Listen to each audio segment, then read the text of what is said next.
अकबरपुर तहसील ग्राम पंचायत भिखानपुर के ग्राम बैजूपुरवा निवासी घनश्याम पाल ने लगाया खेती प्रधान पर आरोप। लगभग 10 बीघा सरकारी जमीन पर प्रधान का कब्जा। पीड़ित किसान द्वारा लगाई गई अपने खेत में आलू की फसल को खोदने पर रूरा पुलिस को बुलाकर फर्जी मुकदमे में बंद करवाने की देता है धमकी। रसूखदार दबंग प्रधान की पहुंच के आगे रूरा पुलिस है नतमस्तक। पीड़ित किसान है भयभीत, उच्च अधिकारी नहीं लेती हैं। पीड़ित किसान का संज्ञान ग्राम प्रधान व क्षेत्रीय लेखपाल करते हैं। उच्च अधिकारियों को गुमराह आके ग्राम पंचायत प्रधान भिखानपुर देवेंद्र पाल द्वारा अलग अलग गांवों में लगभग 10 बीघा सरकारी जमीन को कब्जा करने की जांच कब करेंगे उच्च अधिकारी? आखिर कौन करेगा पीड़ित किसान के द्वारा खेत में लगाई गई आलू की फसल के नुकसान का भरपाई? उसमें गए आपकी नहीं? तहसील दिवस में हमने प्रधान के खिलाफ कई एप्लीकेशन दिया लेकिन कोई सुनवाई नहीं हुई। कब दिया था?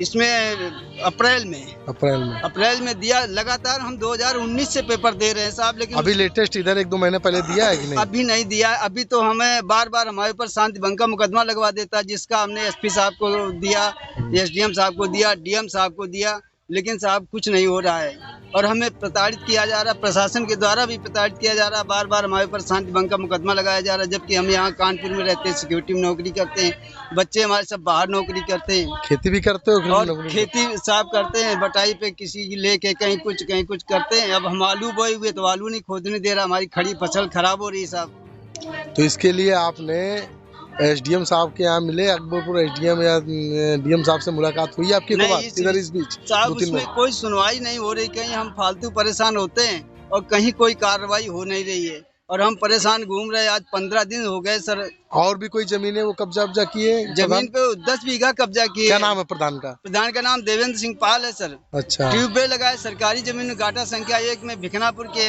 तिगाई गांव सभा की कब्जा किए, रोशन मऊ गांव सभा की कब्जा किए। वो कई बार हमने अपने प्रार्थना पत्र डीएम साहब को दिया, एसडीएम साहब को दिया। लगभग सरकारी जमीन कितना कब्जा किए? 10 बीघे के लगभग है साहब, पूरी मिला के? हाँ पूरी मिला के। अवैध सड़क पे घर बनाए हुए, बेशकीमती जमीन पे जबरदस्ती कब्जा करके साहब, उसके खिलाफ कोई कार्रवाई कहीं हो नहीं रही। तभी उसके हौसले बढ़े हुए क्योंकि दबंग प्रधान है। गांव के लोग खाद के गड्ढों में घर बनाए हुए, जैसे राजेश पाल है, राम शंकर है, घाटा संख्या 10 में खाद के गड्ढों में घर बनाए हुए, उनको लाके साहब वाइट करवा देता है। हमारे खिलाफ वो सब बोलता है हमारे पक्ष में खड़े हो, नहीं तो हम तुम्हारे घर गिरवा देंगे। तो इस डर से गांव के लोग हमारे खिलाफ जो है आके बोलने लगते हैं। तो मीडिया के माध्यम से आप क्या कहना चाहते हैं? मीडिया के माध्यम सर, मीडिया ही एक सहारा है। लास्ट में आदमी जब थक हार जाता है तो मीडिया के पास ही जाता है। तो मीडिया के सहयोग से हम ये चाहते हैं कि एसपी साहब, जिलाधिकारी महोदय हमारी फरियाद को सुने साहब और हमारे ऊपर ध्यान दें और हमारी जो समस्या है उसका निराकरण करें। अब इतने साल से आप परेशान हैं, 2019 से परेशान हैं जी। तो क्या आप मुख्यमंत्री दरबार गए एक बार? सर मुख्यमंत्री दरबार तो नहीं गए, लेकिन हमने वो जो सीएम पोर्टल है उस पे एप्लीकेशन दिया। उसमें कई बार हमने दिया, लेकिन वो सारी जांचें लेखपाल के पास आ जाती हैं और लेखपाल साहब कोई कार्रवाई करता नहीं, चूंकि प्रधान से उसकी सेटिंग है। अच्छा। जो कब्जा किए लेखपाल का, क्षेत्रीय लेखपाल का क्या नाम है? पहले जो श्रवण कुमार गौतम था उसने गुमराह किया साहब, क्योंकि समर लगाए हुए सरकारी जमीन में पैसा पैदा करता 50-60 हजार रुपए हर फसल पे, तो इसलिए प्रधान लेखपालों से उसकी सेटिंग बढ़िया है। तो इसलिए कोई लेखपाल उसके खिलाफ लगाता नहीं। एसडीएम साहब को लेटर दे दिया, कब्जा खाली करा लिया गया। वो लेटर भी हमारे पास है जिसमें एसडीएम साहब ने डीएम साहब को लिखा है कि कब्जा खाली करवा लिया, लेकिन वर्तमान में कोई भी साहब इंक्वायरी कर लिया है कि वहाँ कब्जा उसका आज भी बरकरार है।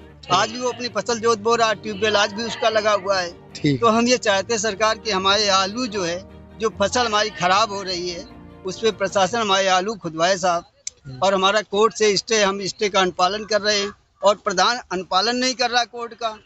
2 घरों पे उसने लिंटर डलवाया हमारा स्टे के होने के बावजूद भी साहब, पैसा लिया। आगे अगर आपकी सुनवाई नहीं होगी तो कहाँ जाओगे फिर? क्या साहब फिर मुख्यमंत्री के पास ही जाएंगे, वही करेंगे।